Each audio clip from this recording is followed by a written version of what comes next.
ഇഖ്റ എന്നത് കഴിഞ്ഞ ഉടനെ ബിസ്മി റബ്ബിക് എന്ന ഒരു പദപ്രയോഗം അല്ലാഹു തആല നടത്തുക. റബ്ബിൻ്റെ പേരിൽ വായിക്കുക. നിന്നെ സൃഷ്ടിച്ചവനായ നിൻ്റെ റബ്ബിൻ്റെ പേരിൽ, സൃഷ്ടികർമ്മം നിർവഹിച്ചവനായ നിൻ്റെ റബ്ബിൻ്റെ പേരിൽ വായിക്കുക. സാധാരണ ഇസ്ലാമിക കൾച്ചറിനെ കുറിച്ചും മുസ്ലിങ്ങളുടെ ഒരു രീതികളെക്കുറിച്ചൊക്കെ എല്ലാവർക്കും അറിയാവുന്നൊരു കാര്യമാണ്. മുസ്ലിങ്ങൾ എന്ത് കാര്യം ചെയ്യുകയാണെങ്കിലും അള്ളാഹുവിൻ്റെ പേര് കൊണ്ടാണ് ആരംഭിക്കുക. പക്ഷേ ബിസ്മില്ലാഹി റഹ്മാനി റഹീം എന്ന പദപ്രയോഗമാണ് സാധാരണഗതിയിൽ നടത്താറുള്ളത്. സയ്യിദുനാ മുഹമ്മദ് റസൂലുള്ളാഹി സ്വല്ലല്ലാഹു അലൈഹി വസല്ലം തങ്ങൾ പഠിപ്പിച്ചു തരുന്നൊരു ഹദീസ്, കുല്ലു അംരിൻ ദീ ബാലിൻ ലാ യുബ്ദഉ ബി ബിസ്മില്ലാഹി ഫഹുവ അബ്തർ. അതിൻ്റെ വ്യത്യസ്ത റിവായത്തുകൾ വന്നിട്ടുണ്ട്. അപ്പോൾ ബിസ്മില്ലാഹി എന്ന് പറഞ്ഞു തുടങ്ങാത്ത ഏത് കാര്യവും അതിന് ബർക്കത്ത് കുറവായിരിക്കുമെന്ന് നബി സല്ലല്ലാഹു അലൈഹി വസല്ലം തങ്ങൾ പഠിപ്പിച്ചിട്ടുണ്ട്. അവിടെയൊക്കെ അള്ളാഹുവിൻ്റെ പേര് കൊണ്ട് ആരംഭിക്കുക. നമ്മൾ ആരാധിക്കുന്ന പരമ ശക്തിയായ ഈ പ്രപഞ്ചത്തിൻ്റെ സൃഷ്ടികർത്താവായ ശക്തിയെ അള്ളാഹ് എന്ന പേരിലാണ് വിളിക്കുകയും പരിചയപ്പെടുത്തുകയും ചെയ്യുന്നത് എന്ന കാര്യത്തിൽ യാതൊരു സംശയവുമില്ല. അപ്പോൾ ഇവിടെയും വേറൊരു ബസ്മലയാണ്, അതായത് ബിസ്മി ചൊല്ലി ആരംഭിക്കുക. ഏത് ബിസ്മിയാണ് പറയേണ്ടത്? സാധാരണഗതിയിൽ നമുക്ക് പരിചയതനുസരിച്ച് ബിസ്മില്ലാഹ് എന്നാണ് പറയേണ്ടത്. പക്ഷേ ഇവിടെ ബിസ്മി റബ്ബിക് എന്നാണ് പറഞ്ഞത്. ഇതിനാണ് അള്ളാഹു എന്ന വാക്ക് മാറ്റിയിട്ട് റബ്ബിക് എന്ന് പറഞ്ഞത് എന്ന ഒരു കാര്യവും കൂടെ വളരെ സവിശേഷമായൊരു ചർച്ച ആഗ്രഹിക്കുന്നുണ്ടെന്ന് ഞാൻ മനസ്സിലാക്കുന്നത്. റബ്ബ് എന്ന് പറഞ്ഞാൽ അത് രക്ഷിതാവ്, നാഥൻ, അല്ലെങ്കിൽ പരിപാലന ദൗത്യം നിർവഹിക്കുന്നയാൾ എന്നൊക്കെ പറയാം. ആ പറയുന്ന പദപ്രയോഗം അവിടെ നടത്തുന്ന സാഹചര്യവും കൂടെ നമ്മൾ മനസ്സിലാക്കേണ്ടത്. ഒന്നാമതായി റബ്ബ് എന്ന വാക്ക് അല്ലാഹു സുബ്ഹാനഹു വ തആല അല്ലാത്ത ആളുകൾക്കും ഉപയോഗിക്കുന്നൊരു ശീലം അറബികൾക്കുണ്ടായിരുന്നു. അള്ളാഹുവിനെ അവർക്കറിയാം, ചിരപരിചിതമായ പേരാണ് അവർക്ക്. അവർ ആരാണ് ആകാശഭൂമികൾ സൃഷ്ടിച്ചത്? പരിശുദ്ധമായ ഖുർആൻ തന്നെ പറയുന്നുണ്ട്, മൻ ഖലഖസ് സമാവാതി വൽ അർള വസഖറ ശംസ വൽ ഖമറ. ആരാണ് ഈ പ്രപഞ്ചത്തൊക്കെ സൃഷ്ടിച്ചത്? ആരാണ് ഈ സൂര്യചന്ദ്രാദികളൊക്കെ തൻ്റെ നിയമത്തിന് വിധേയമാക്കി ഇങ്ങനെ പരിപാലിക്കുകയും കൊണ്ടുനടക്കുകയും ചെയ്യുന്നത്? ആരാണ് അതിൻ്റെ സൃഷ്ടികർമ്മം നിർവഹിച്ചത് എന്ന് ചോദിച്ചാൽ അവർ പറയും ലയഖൂലുന്ന അല്ലാഹ്, അല്ലാഹ് എന്ന് തന്നെയാണ് അവർ മറുപടി പറയുക. ഇങ്ങനെ ഈ മറുപടി അവർ പറയും എന്ന് പറയുന്ന പല സംഭവങ്ങൾ വിശുദ്ധമായ ഖുർആൻ ഉദ്ധരിക്കുന്നുണ്ട്. മൻ ഖലഖഹും, ആരാണ് അവരെ തന്നെ പഠിച്ചതെന്ന് ചോദിച്ചാൽ അതിനൊക്കെ അവർക്ക് മറുപടി പലതരത്തിലുള്ള പ്രതിഷ്ഠകളെയും ദേവന്മാരെയും ദേവികളെയും ഒക്കെ പൂജിക്കുകയും ആരാധിക്കുകയും അവയ്ക്കൊക്കെ ഉപാസന ചെയ്യുകയും ചെയ്യുന്ന അവർ തന്നെ അവരെ പഠിച്ചത് ആരാണെന്ന് ചോദിച്ചാൽ അത് ഈ കാണുന്ന പ്രതിഷ്ഠകളോ ദേവന്മാരോ ദേവികളോ ഒന്നുമല്ല, ഞങ്ങളുടെ ഈ സങ്കല്പങ്ങളൊന്നുമല്ല, അത് അള്ളാഹുവാണ് എന്ന് അവർ പറയാറുണ്ടായിരുന്നു. അങ്ങനെ അള്ളാഹ് എന്ന ഒരു സൃഷ്ടികർത്താവിനെ അംഗീകരിക്കുകയും അത് മനസ്സിലാക്കുകയും ചെയ്തിരുന്നവരാണ് അവർ. ആ സൃഷ്ടികർത്താവിന് ഉണ്ടായിരിക്കേണ്ട വിശുദ്ധമായ വിശേഷണങ്ങളിലൊക്കെ അവർ മായം കലർത്തുകയും അവരുടേതായ സങ്കല്പങ്ങളും തെറ്റിദ്ധാരണകളുമൊക്കെ അവർക്കുണ്ടാവുകയും അതൊരു വിശ്വാസമായി മൂടറച്ചു പോവുകയും ഒക്കെ ചെയ്തിരുന്നു. എന്നാൽ പോലും ഖാലിഖായ അള്ളാഹ് എന്ന് പറയുന്ന ഒരു പരമശക്തിയിൽ അവർക്ക് വിശ്വാസം ഉണ്ടായിരുന്നു.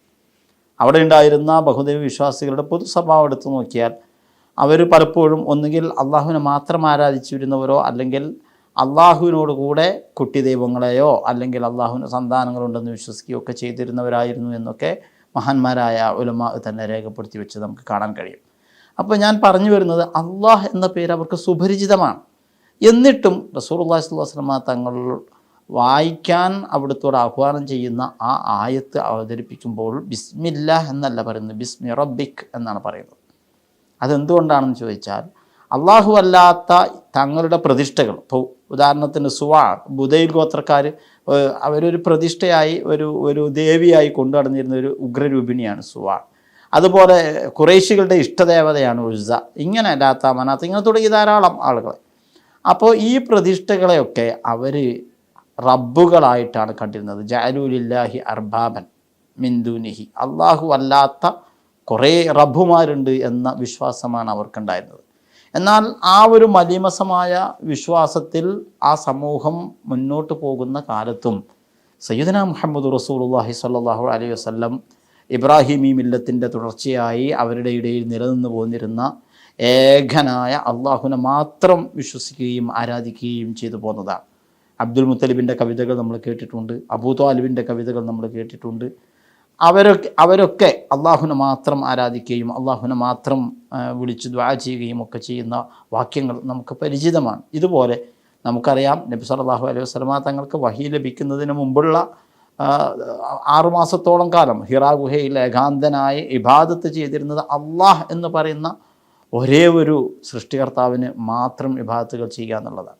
അപ്പോൾ ലോകത്തുള്ള തങ്ങളുടെ നാട്ടുകാരായ എല്ലാ ആളുകളും അള്ളാഹുവിന് പുറമെ വേറെയും കുറേ റബ്ബുമാരുണ്ട് എന്ന് പറഞ്ഞപ്പോൾ നിൻ്റെ റബ്ബ്, അങ്ങയുടെ മാത്രം റബ്ബ്, അങ്ങ് റബ്ബായി കൊണ്ട് നടന്ന ഒരേ ഒരാൾ, ആ ഒരാളുടെ പേരിൽ വായിക്കുക എന്ന് പറയുമ്പോൾ റസൂലുള്ളാഹി സ്വല്ലല്ലാഹു അലൈഹി വസല്ലമ തങ്ങൾ പഠിപ്പിക്കുന്ന ആ ശരിയായ തൗഹീദിനെ, അഥവാ ഉലൂഹിയത്ത് അല്ലെങ്കിൽ ഖാലിക്കാവുക എന്ന് പറയുന്ന സവിശേഷത അള്ളാഹുവിനാണ് എന്ന് വകവെച്ചു കൊടുക്കുമ്പോൾ തന്നെ ഞങ്ങളെ പോറ്റി വളർത്തുകയും ഞങ്ങളുടെ മറ്റു പല കാര്യസാധനങ്ങൾക്കും ഞങ്ങളെ സഹായിക്കുകയും ഞങ്ങൾക്ക് വേണ്ടത് ഒത്താശ ചെയ്തു തരികയും ഒക്കെ ചെയ്യുന്നത് ഈ കാണുന്ന പ്രതിഷ്ഠകളും ദേവി ദേവന്മാരുമാണ് എന്ന് വിശ്വസിച്ചിരുന്ന ആ വിശ്വാസം തെറ്റാണ്. റബ്ബ് ആകാൻ അള്ളാഹുവിന് മാത്രമേ യോഗ്യതയുള്ളൂ എന്ന് പറയുന്ന ഒരു സന്ദേശം കൂടെ അതിൻ്റെ ഉള്ളിൽ ഉൾച്ചേർന്നിട്ടുണ്ട്. രണ്ടാമത്തത് റബ്ബിക് എന്നാണ് അല്ലോ പ്രയോഗം, അങ്ങയുടെ റബ്ബ് എന്ന് പറയുമ്പോൾ അവിടെ വേറൊരു കാര്യം കൂടെ, റസൂലുള്ളാഹി തങ്ങൾ നേരത്തെ അള്ളാഹുവിനെ മാത്രമാണ് റബ്ബായിട്ട് സ്വീകരിച്ചു പോരുന്നത് എന്ന് മാത്രമല്ല, അതിൻ്റെ അപ്പുറം നമുക്കറിയാം അവിടുന്ന് ജനിക്കുന്നതിന് മുമ്പ് സയ്യിദുനാ അബ്ദുല്ലാഹ് റളിയല്ലാഹു അൻഹു വിട പറഞ്ഞതാണ്. അവിടത്തേക്ക് 6 വയസ്സുണ്ടാകുമ്പോൾ ഉമ്മ വിട പറഞ്ഞു പോയതാണ്. അതുപോലെ 8-ാം വയസ്സിൽ പോറ്റുപ്പയായിരുന്ന വല്യുപ്പ അബ്ദുൽ മുത്തലിബ് വിട പറഞ്ഞു. പിന്നെ എളാപ്പയുടെ സംരക്ഷണത്തിലാണ് വളർന്നുകൊണ്ടിരിക്കുന്നത്. സാധാരണഗതിയിൽ അനാഥത്വത്തിൻ്റെ കയ്പുനീര് അനുഭവിച്ചിരുന്നെങ്കിൽ പോലും ഹബീബായ റസൂലുള്ളാഹി തങ്ങളെ അല്ലാഹു തആല അങ്ങനെ നമ്മുടെ നാട്ടിലൊക്കെ നിങ്ങളൊന്ന് ആലോചിച്ച് നോക്കി. ഇപ്പോൾ ഈ ഫാദർലെസ് അമേരിക്ക എന്ന് പറഞ്ഞൊരു പുസ്തകം വളരെയധികം ചർച്ച ചെയ്യപ്പെട്ടു. എന്താണ് സംഭവം? പോറ്റാൻ ഒരു രക്ഷിതാവിൻ്റെ സംരക്ഷണം കിട്ടാത്ത മക്കൾ വളർന്നു വന്നുകൊണ്ടിരിക്കുന്നത് ഒരു രാഷ്ട്രത്തിന് എത്രയധികം മൂല്യച്യുതിയിലേക്ക് തള്ളിവിടുന്നു, അരാജകത്വത്തിന് കാരണമാകുന്നു എന്നതാണ് ആ പുസ്തകത്തിൻ്റെ ടോട്ടൽ ചർച്ച. നമ്മുടെ നാടുകളിലൊക്കെ പലപ്പോഴും അനാഥകളായി പോയ മക്കളെ അവരെ സംരക്ഷിക്കാൻ ആളില്ലെങ്കിൽ, അവരെ പ്രത്യേകമായി ധാർമ്മികമായ ജീവിത പരിസരങ്ങളിലേക്ക് കൈപിടിക്കാൻ ആളില്ലെങ്കിൽ മറ്റ് മക്കൾ വഴിതെറ്റുന്നതിനേക്കാളേറെ വലിയ സാമൂഹിക ദ്രോഹികളായിട്ട് ഇവർ മാറുകയാണ് ചെയ്യുക. എന്നാൽ സയ്യിദുനാ മുഹമ്മദ് റസൂലുള്ളാഹി സ്വല്ലല്ലാഹു അലൈഹി വസല്ലം തങ്ങൾ അവരെല്ലാവരുടെയും കണ്ണിലുണ്ണിയായി, അവരെല്ലാവരും അല്ലമീൻ എന്ന് വിളിച്ച വിശ്വസ്തനായി, സത്യസന്ധനായി, ധാർമ്മികതയുടെ ആരൂപമായി അവർക്കിടയിൽ താമസിച്ചത് സാധാരണഗതിയിൽ അനാഥത്വത്തിലേക്ക് തള്ളിവിടുന്ന ആളുകൾ വഴിതെറ്റിപ്പോകാനുള്ള സാഹചര്യങ്ങൾ ഉള്ളതിനേക്കാളേറെ മലീമസമായ ധാർമ്മികമായ അപജയങ്ങളുള്ള ആ ഒരു അറേബ്യൻ സാഹചര്യത്തിൽ ജാഹിലിയത്ത് എന്ന് അപഹസിക്കപ്പെട്ട ആ കാലഘട്ടത്തിൽ, ഡാർക്ക് ഏജ് എന്ന് പരിചയപ്പെടുത്തപ്പെട്ട കാലത്തിൽ സയ്യിദുനാ മുഹമ്മദ് റസൂലുള്ളാഹി തങ്ങളെ അല്ലാഹു തആല പ്രത്യേകമായി തർബിയത്ത് ചെയ്തു. അല്ലാഹു തആല അവിടത്തേക്ക് പ്രത്യേകമായ ഒരു സംരക്ഷണ കവചമൊരുക്കി പോറ്റി വളർത്തി എന്ന് പറയുന്ന ഒരു പ്രത്യേകമായ അർത്ഥം അവിടെ ഉൾക്കൊള്ളുന്നുണ്ട്. അപ്പോൾ അറേബ്യയുടെ മലീമസമായ സാഹചര്യത്തിൽ അള്ളാഹുവിൻ്റെ സവിശേഷമായ സംരക്ഷണത്തിൽ വളരുന്നു. അവിടെ ഉണ്ടായിരുന്ന വിശ്വാസപരമായ അപജയങ്ങളിൽ അള്ളാഹു അല്ലാത്തവരെ പോലും റബ്ബാണ് എന്ന് പറഞ്ഞെടുത്ത് അള്ളാഹു മാത്രമാണ് റബ്ബ് എന്ന കറകളഞ്ഞ തൗഹീദ് ആദ്യമേ പുലർത്തിപ്പോന്നു എന്ന കാര്യം കൂടെ. ഇനി ഒരു കാര്യം കൂടെ ചേർത്ത് പറയാം. അറേബ്യക്കാർക്ക് മതവിശ്വാസം എന്ന രീതിയിൽ പരിചയമുണ്ടായിരുന്നത് അഹ്ലു കിതാബിന് കൂടിയാണ്.